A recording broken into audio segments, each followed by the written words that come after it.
फैसले का मैं स्वागत करता हूं और ये फैसले लेने का दम माननीय योगी आदित्यनाथ में ही है। उन्हें पता है सीधा सीधे 25% वोट को लात मार रहे हैं। ऐसा आदेश देके अरे आप अगर गलत नहीं हैं तो आपको अपने असली नाम से राम रहीम करीम इन सब चीज़ों के नाम से जो है आपको इकबाल है शहजाद। वो अपनी आईडी क्यों छुपाते हैं? जो उनकी आईडी है कोई दुकान पे लिखे, आधार कार्ड में भी तो दिखाना पड़ता है। आधा नाम बदल के लिख देंगे, लोगों को समझ में नहीं आएगा। पप्पू लिख दिया, पप्पू का पता नहीं हिंदू है मुस्लिम है, तो छुपाया क्यों जा रहा है ये? उत्तर प्रदेश सरकार ने कहा है कि नाम सही करो अपने, ये भी सही कदम है, बहुत अच्छा कदम है।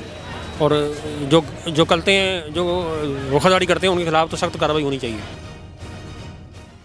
उत्तर प्रदेश सरकार ने कांवड़ यात्रा को लेकर एक निर्णय लिया है कि जो भी यात्रा का पथ है 200 कुछ किलोमीटर का, उस पे क्या है कि जो भी शॉप्स हैं, चाहे वो हिंदू की हो चाहे मुसलमान की, सबको अपने शॉप का जो मूल नाम है वो जो है प्रदर्शित करना पड़ेगा। फैसले का मैं स्वागत करता हूं और ये फैसले लेने का दम माननीय योगी आदित्यनाथ में ही है। उन्हें पता है सीधा सीधे 20% वोट, अब तो ज़्यादा हो गए, 25% वोट को लात मार रहे हैं।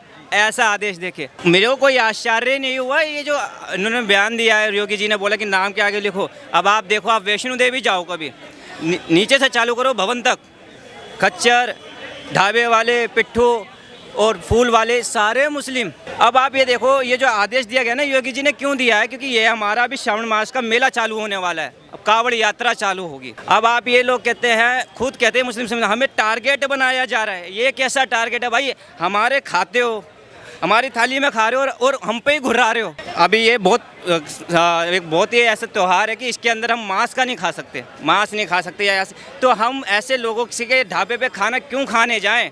और ये बात हमें पता है, जो ढाबे है इसमें कोई आश्चर्य नहीं है सर, ये अपने फ़ायदे के लिए कुछ भी कर लेंगे। अभी ये श्रावण मास का मेला लगा है, ढाबे खोल के बैठ गए। जब इनका हो जाएगा, जब बहुत अच्छा मोटा पैसा कमा लेंगे, फिर इसी पैसे का उपयोग करेंगे। ऊपर देखा ना, अभी एक जगह पे आपने देखा होगा, बारात चल रही थी डीजे पे, ऊपर से पत्थर बरसा दे गए। मेरठ में हाँ, मेरठ में उपयोग किया ना पैसों का, पत्थर बरसाना चालू कर दिया। फिर आगे जाएंगे रामनवमी पे, अभी जहांगीरपुरी में, वहाँ पे, हाँ जहांगीरपुरी में निकलने नहीं दी थी यात्रा रामनवमी की, अभी वहाँ पे निकला ना ताजिया। तो ये लोगों से जो अपेक्षाएं हमें है नहीं, और जो ये सरकार ने निर्णय लिया, बहुत अच्छा निर्णय लिया है। मैं कहता हूँ सभी सरकार को लेना चाहिए भाई, संज्ञान लो। नाम है कृष्ण, राधे कृष्ण ढाबा, इस तरह से करके है, लेकिन उसके अंदर जो है जाके आप देखिए तो मीट मांस वगैरह परोसा जा रहा है, या जो कुछ प्रवृत्ति है, हम ये सबको बुरा नहीं कह रहे हैं, लेकिन बट कुछ ऐसे लोग हैं जिनकी ये प्रवृत्ति है कि धीरे, आपको नहीं पता, हमें नहीं पता है, बट वो थूक थाक करके देने वाला सिस्टम। अब कोई भी कांवड़ यात्रा निकालना हो, या कोई भी अपने किसी भी मज़हब का इंसान जो है अपनी धार्मिक यात्रा पे जा रहा है, मान लीजिए मुस्लिम जा रहा है और कोई हिंदू इस तरह की गलत हरकतें करे, तो वो भी जो है गलत कहलाएगा। और जहाँ कांवड़ यात्रा निकल रही, वहाँ पर अगर कोई इस तरह से करके गलत हरकतें कर रहा है तो वो भी गलत कहलाएगा। ठीक है, हम एक धर्म को लेकर टारगेट नहीं कर रहे हैं, हम तो सभी को लेकर टारगेट कर रहे हैं कि कोई भी कहीं से, तो उन्होंने जो है उत्तर प्रदेश के अंदर जो ये निकाला है, तो ये चीज़ सही ही निकाला है, हम इसको बिल्कुल जायज़ मानते हैं। अरे आप अगर गलत नहीं हैं तो आपको अपने असली नाम से राम रहीम करीम इन सब चीज़ों के नाम से जो है आपको इकबाल है शहजाद, वो नाम लिख के डालने में आपको क्या जा रहा है? आपका क्या बिगड़ रहा है? आप क्यों जो है नाम हिंदुओं वाला डालते हो, अंदर आप गलत हरकतें करते हो, उसके बाद में आप फिर क्या टारगेट कौन हो रहा है? तो ये चीज़ नहीं होनी चाहिए। आप जो भी चीज़ कर रहे हैं, अगर आपके अंदर इतनी ताकत और इतनी हिम्मत है, तो आप जो है सीना जोरी के साथ करिए ना। आप किसी इंसान को सीने पे छुरे भोंकिए, पीठ पीछे से छुरा भोंकने की ज़रूरत नहीं है। ये चीज़ हर एक के अंदर होना चाहिए। और जब आपके अंदर, दूसरा आपके अंदर अगर इंसानियत जागती है, तो आप एक इंसान हो कर के, ईश्वर एक है, चाहे उसको किसी भी नाम से पुकारिए, और उसके संग में कोई खिलवाड़ नहीं करना चाहिए। ईश्वर का बनाया हुआ हम सारे इंसान हैं, जीव जंतु हैं, पेड़ पौधे हैं, हम सब एक उसी ईश्वर के बनाए हुए हैं। 10 ईश्वर नहीं पैदा हुए थे, ईश्वर एक ही पैदा हुआ था। चाहे आप उसको जीसस के नाम से बोलिए, चाहे आप अल्लाह के नाम से बोलें, और चाहे आप राम के नाम से बोलें, और चाहे आप कृष्ण के नाम से बोलें। राम कृष्ण जैसे इनके यहाँ पैगंबर हुए थे, वैसे हमारे यहाँ के ये पैगंबर थे।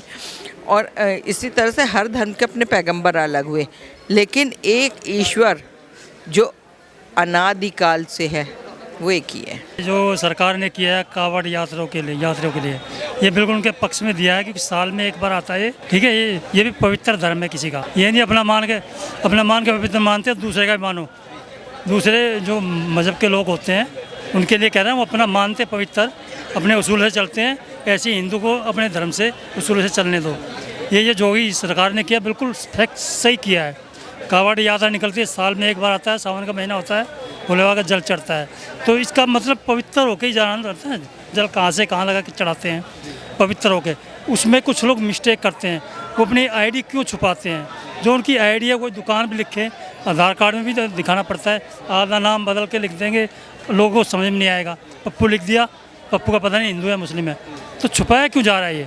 जब कोई भी जो आपने कहा कि वो पाता कुछ और है, हिंदू के नाम से मिलता कुछ और, जब उसका पे करते हैं तो क्यों मिस्टेक की जा रही है।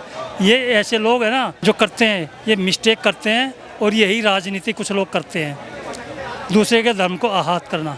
कोई दुकान है, व्यापार है, सब कुछ हो, ये जो आईडी छुपाना, ये करना वो करना, ये मिस्टेक नहीं करनी चाहिए। उत्तर प्रदेश सरकार ने कहा है कि नाम सही करो अपने, ये भी सही कदम है, बहुत अच्छा कदम है। और जो करते हैं, जो धोखाधड़ी करते हैं, उनके खिलाफ तो सख्त कार्रवाई होनी चाहिए। जब मैं अक्सर हरिद्वार जाया करता हूँ तो वहाँ पे जैन शिकंजी का एक बहुत बड़ा नाम है, और जैन शिकंजी की भी कई दुकानें खुली हुई हैं, और आपने देखा भी होगा कि केस भी लड़ चुके हैं वो लोग। मैं लॉ स्टूडेंट भी हूँ और मैं जानता हूँ कि ट्रेडमार्क का केस है। ट्रेडमार्क क्या होता है कि आप अपना एक नाम रजिस्टर करवाते हैं, और आप मानते हैं कि अच्छा जो भी आदमी आएगा हमारे नाम के पास, हमारे पास ही आएगा, कि जैन शिकंजी जो चीज़ बनाते हैं वो जैन शिकंजी के पास ही मिलेगी, किसी और के। एग्जैक्टली, वो उनका पेटेंट ना हो सही, बट वो जो बनाते हैं वैसी क्वालिटी कोई और दे नहीं सकता। इसी को बोलते हैं ट्रेडमार्क। अब कोई सरकार अगर चाहती है कि उनके लोगों को ट्रेडमार्क की प्रोटेक्शन मिले, तो उसमें कुछ गलत नहीं है। अगर आपको अपनी दुकान चलानी है तो आप अच्छा सामान बनाइए, आप नया नाम करिए, आपको जैसा करना है आप करिए, बट आप दूसरे की गुडविल, रेपुटेशन को आप अपने फ़ायदे के लिए इस्तेमाल नहीं कर सकते। ये एक कानूनी तौर पर बिल्कुल ठीक बात है। सरकार अब ऐसे न्याय लेती है तो होता क्या है कि इसमें पॉलिटिक्स शुरू हो जाती है कि अच्छा ये इसकी दुकान थी, उसकी दुकान थी, उसकी कास्ट ये थी, उसका धर्म ये था। अल्टीमेटली गोल ये नहीं है, गोल ये है कि न्याय का शासन होना चाहिए, चाहे वो यूपी हो, उत्तराखंड हो, दिल्ली हो, हरियाणा हो, पंजाब हो, चाहे कोई भी देश हो। जिस देश के अंदर न्याय का शासन नहीं होगा, कानून का शासन नहीं होगा, वहाँ पर एक आम इंसान के लिए सही चीज़ें मिलना बहुत ही मुश्किल हो जाएगा। नहीं, फेक नेम से शॉप चलाना, भाई अगर मैं कहीं जा रहा हूँ जहाँ पर शिवा ढाबा लगा है, तो मुझे लगा कि हाँ ये शुद्ध है, शाकाहारी भोजन है, बनाता होगा, या शुद्ध शाकाहारी भोजनालय है, तो मैं भी उसी पर्पज़ से जाऊँगा। क्योंकि अगर मैं कांवड़ लेने जा रहा हूँ तो एक हमारी आस्था जुड़ी हुई है, एक पवित्र महीना हमारा चल रहा है, और उसमें कहीं ना कहीं इस तरह की चीज़ें आ जाना कि फ़ेक नाम से चलाना चीज़ें, तो इस पर क्या कार्रवाई सरकार को करनी चाहिए आपकी? देखिए, दो तरह की कार्रवाई होती है, एक होती है क्रिमिनल तौर पर, एक होती है सिविल तौर पर। इसमें अगर सरकार थोड़ा नम्र तरीके से करना चाहती है तो सबसे सही तरीका होगा कि सिविल तरीके से जाए, उन पे कर लगाया जाए, उन पे माना जाए कि उन्होंने गलत काम किया, उनसे पेनल्टी वसूली जाए। क्रिमिनल तरीके पे करना, मुझे लगता है कि जब इतने बड़े स्केल पे चीज़ें हो रही है तो वो गलत होगा उन लोगों के लिए भी। उनको वार्निंग देकर उनको पेनल्टी लेनी चाहिए, और अगर वो दोबारा ये कार्य करे तो ट्रेडमार्क एक्ट के अंदर उनको दंड दिया जा सकता है, उनको जेल में भी डाला जा सकता है। तो अभी एक लेवल होता है, एक लेवल वाइज उनके खिलाफ एक्शन होना चाहिए। ऐसा ना हो कि एक बारी में सारे एक्शन हो जाए। तो पहले उनके खिलाफ एक सिविल एक्शन हो, फिर क्रिमिनल एक्शन होना चाहिए।